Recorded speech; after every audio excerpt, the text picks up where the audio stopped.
देखिए, केंद्र में जो किसान विरोधी सरकार बैठी हुई है उसको अब अपने वोट की ताकत से इस देश का अन्नदाता चुनावों में सबक सिखाने का काम करेगा। तो जो लोग किसानों की हड्डियां तोड़ रहे हैं उनके खिलाफ माइक तोड़ के जो मैंने प्रदर्शन किया वो अपनी जगह बिल्कुल सही था। बीजेपी सरकार ने काला धन लाने की बात कही थी, झूठ बोला, उस मोर्चे पे फेल। 2 करोड़ नौकरियां देने की बात कही थी, नौकरियां देना तो दूर, नौकरियां खत्म हो रही हैं करोड़ों लोगों की।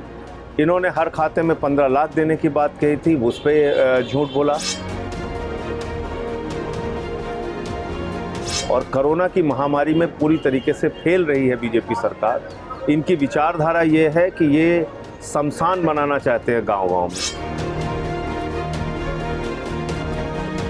आपको शमशान बनाने वाली विचारधारा चाहिए या स्कूल, कॉलेज, अस्पताल बनाने वाली विचारधारा चाहिए, ये हिंदुस्तान के लोगों को अब तय करना है।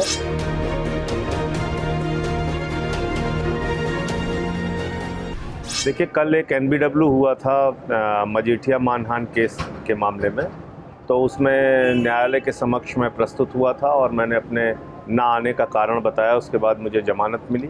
आज अमृतसर में भी कोर्ट की तारीख थी, इसलिए आया था और दरबार साहब में दर्शन करने के लिए, यहाँ अरदास करने के लिए आया था। तो सच की लड़ाई है, थोड़ा समय लंबा लगेगा लेकिन जीत सच की होगी, ऐसा मैं प्रभु से प्रार्थना करता हूँ और ये लड़ाई जारी रहेगी हमारी। सर, अगर बात करें करनाल में फिर एक बार किसानों ने धरना लगा दिया, इसके बारे में आप क्या कहना चाहेंगे? देखिए, केंद्र में जो किसान विरोधी सरकार बैठी हुई है उसको अब अपने वोट की ताकत से इस देश का अन्नदाता चुनावों में सबक सिखाने का काम करेगा। जैसा हम लोगों ने देखा कि बंगाल में बुरी तरीके से लोगों ने भारतीय जनता पार्टी को पराजित करके वहाँ पर एक संदेश देने का काम किया। जो सरकार चंद पूंजीपतियों की गुलामी कर रही है उनके लिए ये तीनों काला कानून उन्होंने बनाया है। 9 महीने से देश का किसान सड़कों पर है, उनकी आवाज़ सुनने के लिए सरकार तैयार नहीं है। उनको कभी खालिस्तानी कहा जाता है, कभी आतंकवादी कहा जाता है, कभी पाकिस्तानी कहा जाता है, कभी देशद्रोही कहा जाता है, कभी मवाली कहा जाता है, कभी लाठियों से पीटा जाता है, कभी गोलियां चलाई जाती हैं। 650 से ज़्यादा किसान अब तक आत्महत्या कर चुके हैं, अपनी शहादत दे चुके हैं इस आंदोलन में। उसके बावजूद एक हिटलरशाही सरकार, मोदी सरकार चल रही है जो ये तीनों काला कानून वापस नहीं ले रही है। आपको याद होगा, मैंने तो पहले ही पार्लियामेंट में, पहले जब ये कानून आया था उस वक्त भी विरोध किया था, मुझे निलंबित किया गया था। मैंने सदन में माइक तोड़ा था, तब मेरी आलोचना हुई थी और मैंने कहा था कि जो लोग किसानों की हड्डियां तोड़ रहे हैं उनके खिलाफ माइक तोड़ के जो मैंने प्रदर्शन किया वो अपनी जगह बिल्कुल सही था। अभी भी मेरा मानना है कि सरकार कुंभकर्ण की नींद से जाग जाए और ये तीनों काला कानून वापस ले ले, वरना इस देश का किसान, इस देश का अन्नदाता, पंजाब से जो चिंगारी निकली है वो उत्तर प्रदेश पहुंच चुकी है, बिहार पहुंच चुकी है, हरियाणा पहुंच चुकी है, पूरे हिंदुस्तान में पहुंच चुकी है और पूरे देश से बीजेपी का सफाया करेंगे लोग। सर, अगर बात करें पंजाब में और उत्तर प्रदेश में भी चुनाव होने जा रहे हैं, इसको लेकर आम आदमी पार्टी किस नए पैटर्न पर चलेगी? देखिए, पंजाब में आम आदमी पार्टी की सरकार बनेगी और ये अभी तक सर्वे में भी जो सामने आया है, एक अच्छे बहुमत के साथ आम आदमी पार्टी की सरकार पंजाब में बनेगी। उसकी एक वजह है कि कांग्रेस और अकाली दल का जो गठजोड़ यहाँ पर काम कर रहा है उसके खिलाफ आम आदमी पार्टी लड़ रही है।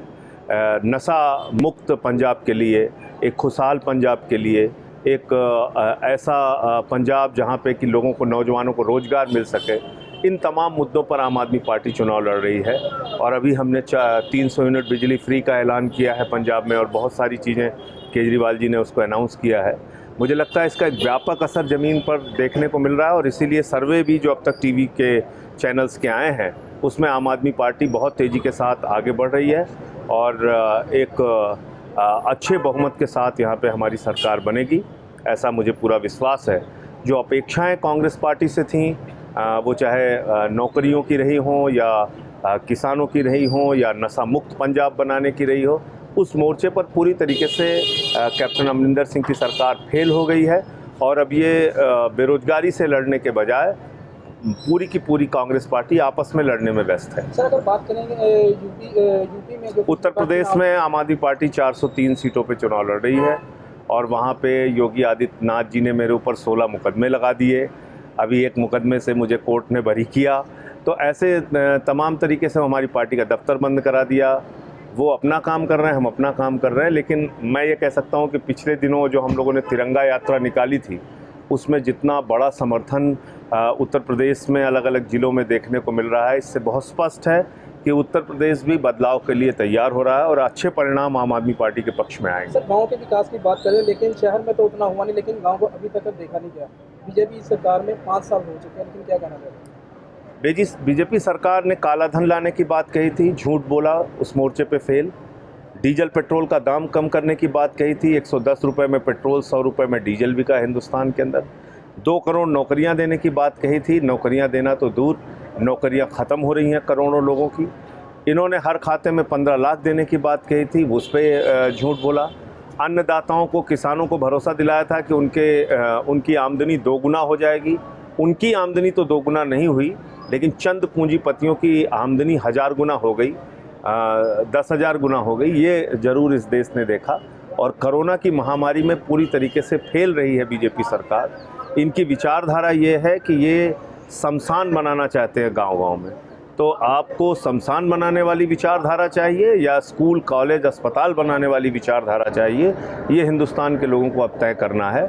और मुझे लगता है कि अब इस देश की जनता, ख़ास तौर से किसान, नौजवान, महिलाएं, ये इनके खिलाफ खड़े हो। ਅਲੀਸ਼ਾ ਬੇਗਮ ਇੱਕ ਔਰਤ ਦਾ ਦੁੱਖ ਇੱਕ ਔਰਤ ਹੀ ਸਮਝ ਸਕਦੀ ਹੈ। ਰੂਹਾਨੀਅਤ ਤੇ ਕਾਲੀ ਸ਼ਕਤੀਆਂ ਦੀ ਮਾਲਕਨ, ਦੁਨੀਆ ਦਾ ਸਭ ਤੋਂ ਚਮਤਕਾਰੀ ਇਲਮ ਮੇਰੇ ਕੋਲ ਹੈ। ਮੇਰੇ ਕੀਤੇ ਨੂੰ ਕੋਈ ਕੱਟ ਨਹੀਂ ਸਕਦਾ। ਕਾਲਾ ਇਲਮ ਕਰਨਾ ਅਤੇ ਤੋੜਨਾ ਹਰ ਇੱਕ ਦੇ ਵੱਸ ਦੀ ਗੱਲ ਨਹੀਂ। ਪਰੇਸ਼ਾਨੀ ਜਿਵੇਂ ਲਵ ਮੈਰਿਜ, ਪਤੀ ਪਤਨੀ 'ਚ ਝਗੜਾ, ਸੌਤਨ ਦੁਸ਼ਮਣ ਤੋਂ ਛੁਟਕਾਰਾ, ਤਲਾਕ ਕੇਸ, ਬੁਰੇ ਸੁਪਨੇ, ਵਿਦੇਸ਼ ਯਾਤਰਾ, ਬੁਰੀ ਸੰਗਤ ਜਾਂ ਨਸ਼ਾ ਛੁਡਾਉਣਾ, ਬਿਮਾਰੀ 'ਚ ਦਵਾ ਨਾ ਲੱਗਣਾ। ਵਸ਼ੀਕਰਨ ਇੱਕ ਸੱਚਾਈ ਹੈ। ਵਸ਼ੀਕਰਨ ਕਰਵਾਓ, ਮਨ ਚਾਹਾ ਪਿਆਰ ਪਾਓ। ਕੀ ਤੁਹਾਡੀ ਕਿਸਮਤ 'ਚ ਲੋਟਰੀ ਦਾ ਯੋਗ ਹੈ ਜਾਂ ਨਹੀਂ? ਸੱਚਾਈ ਜਾਣੋ। ਲੋਟਰੀ ਨੰਬਰ ਪਾਓ, ਭਾਵੇਂ 649 ਹੋਵੇ ਜਾਂ ਲੋਟੋ ਮੈਕਸ। 11 ਘੰਟੇ 'ਚ ਕਰਵਾਓ ਹਰ ਪਰੇਸ਼ਾਨੀ ਦਾ ਹੱਲ ਘਰ ਬੈਠੇ। ਅਸ਼ਟਾਮ ਪੇਪਰ ਤੇ ਲਿਖ ਕੇ ਲਵੋ ਕੰਮ ਦੀ ਗਾਰੰਟੀ। ਜਾਂ ਕਹਿਣੇ ਤੋਂ ਬਾਹਰ तुरंत संपर्क करो, ਤੁਹਾਡੀ ਹਰ ਗੱਲ ਗੁਪਤ ਰੱਖੀ ਜਾਵੇਗੀ। ਅਲੀਸ਼ਾ ਬੇਗਮ। वर्ल्ड फेमस बाबा सलीम खान 21 ਵਾਰ 골ਡ ਮੈਡਲਿਸਟ। ਸਾਰੀਆਂ ਥਾਵਾਂ ਤੋਂ ਨਿਰਾਸ਼ ਅਤੇ ਮਾਇੂਸ ਹੋਣ ਵਾਲੇ ਇੱਕ ਵਾਰ ਫੋਨ ਜ਼ਰੂਰ ਕਰੋ, ਜਿਵੇਂ ਚਾਹੋਗੇ ਉਵੇਂ ਹੋਏਗਾ। It's my promise, immediately result, open challenge. ਇਲਮਾਂ ਦੇ ਮਾਹਿਰ A to Z ਸਮੱਸਿਆਵਾਂ ਦਾ ਫੋਨ ਤੇ ਘਰ ਬੈਠੇ ਕਰਵਾਓ ਹੱਲ। ਵਸ਼ੀਕਰਨ ਅਤੇ ਮੁੱਠ ਕਰਨੀ, ਲਵ ਮੈਰਿਜ, ਸੌਤਨ ਅਤੇ ਦੁਸ਼ਮਣ ਤੋਂ ਛੁਟਕਾਰਾ, ਪੱਕਾ ਕੰਮ, ਪੱਕਾ ਹੱਲ, 101% ਦੀ ਗਾਰੰਟੀ, ਅਸ਼ਟਾਮ ਪੇਪਰ ਸਮੇਤ। ਸਭ ਤੋਂ ਪਹਿਲਾਂ ਕੰਮ ਕਰਨ ਦਾ ਵਾਅਦਾ, ਨੌਕਰੀ, ਪ੍ਰਮੋਸ਼ਨ, ਕਾਰੋਬਾਰ 'ਚ ਪਰੇਸ਼ਾਨੀ, ਘਰ 'ਚ ਝਗੜਾ, ਕੋਰਟ ਕੇਸ, ਤਲਾਕ, ਪ੍ਰਾਪਰਟੀ ਝਗੜਾ, ਪਤੀ ਪਤਨੀ 'ਚ ਅਣਬਣ, ਜਾਦੂ ਟੋਨਾ, ਮਨਮੋਹਣੀ ਵਸ਼ੀਕਰਨ ਕਰਵਾਓ ਜਾਂ ਤੁੜਵਾਓ, ਰੁੱਸੇ ਨੂੰ ਮਨਾਉਣਾ। ਹੁਣੇ ਕਾਲ करो बाबा सलीम खान 98 199 37 467।